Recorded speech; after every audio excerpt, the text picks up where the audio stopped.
Mengenal Pelabuhan Patimban, mega proyek Jokowi pesaing Tanjung Priok. Presiden RI Joko Widodo meresmikan pengoperasian perdana Pelabuhan Patimban, Subang, Jawa Barat, secara virtual dari Istana Kepresidenan Bogor, Jawa Barat, Minggu, tanggal 20 Desember tahun 2020. Dengan mengucap Bismillahirrohmanirrohim, Pelabuhan Patimban hari ini saya nyatakan siap dan bisa digunakan, ujar Jokowi, dilansir dari Antara. Presiden berharap keberadaan Pelabuhan Patimban akan berdampingan dengan Pelabuhan Tanjung Priok yang sudah padat dan menimbulkan kemacetan di ruas Jalan Bekasi-Jakarta, Jakarta-Bekasi. Menurut Jokowi, Pelabuhan Patimban memiliki lokasi strategis di antara Bandara Kertajati dan kawasan industri di Bekasi, Karawang, dan Purwakarta. Dia meyakini Pelabuhan Patimban akan menjadi kunci penghubung antar kawasan dan menopang percepatan ekspor. Bisa dibilang, Pelabuhan Patimban adalah salah satu proyek yang sangat diprioritaskan Presiden Jokowi. Tak heran jika mantan Gubernur DKI Jakarta ini beberapa kali meminta para pembantunya mempercepat pembangunan pelabuhan tersebut. Proyek ini menjadi bagian dari upaya menciptakan koridor ekonomi di kawasan pantai utara Jawa. Kita sudah beberapa kali menyampaikan bahwa pantai utara Jawa yang sudah tersambung jalan tol harus jadi super koridor ekonomi karena fasilitas-fasilitas infrastruktur sudah relatif lebih siap. Sehingga setiap kawasan industri, kawasan pariwisata, dan sentra-sentra pertanian harus tersambung dengan jalan tol ini, kata Jokowi saat ratas di Istana Bogor, tanggal 22 September tahun 2020, seperti dikutip harian Kompas. Percepatan pembangunan Pelabuhan Patimban diharapkan mendorong perdagangan dan pertumbuhan ekonomi di wilayah Jawa Barat.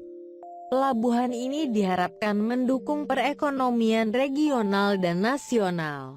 Pelabuhan Patimban sendiri dapat memangkas waktu tempuh distribusi dari kawasan industri ke pelabuhan.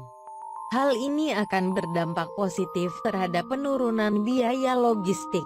Saat ini, waktu tempuh dari kawasan industri di Jabar ke Pelabuhan Tanjung Priok, Jakarta, dapat mencapai 4 hingga 5 jam.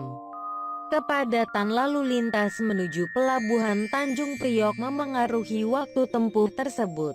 Ketika Pelabuhan Patimban dan konektivitasnya melalui jalan tol telah selesai, waktu tempuhnya diperkirakan tinggal 1 jam, kata Menteri Koordinator Kemaritiman dan Investasi Luhut Binsar Panjaitan. Sesuai dengan rencana, pembangunan tahap I Pelabuhan Patimban di Subang ditargetkan selesai pekan ke-3 November tahun 2020. Selanjutnya, pelabuhan akan beroperasi terbatas.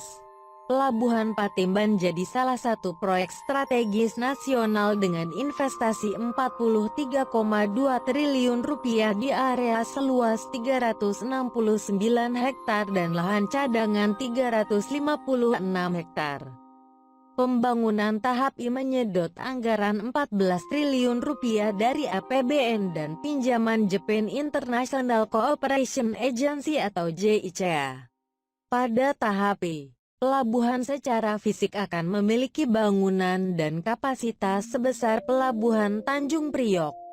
Objek fisik yang direncanakan siap operasi, antara lain, terminal peti kemas sepanjang 150 meter. Lapangan peti kemas 35 hektar berkapasitas 250.000 kontainer berukuran 20 kaki, dan terminal untuk 218.000 unit kendaraan.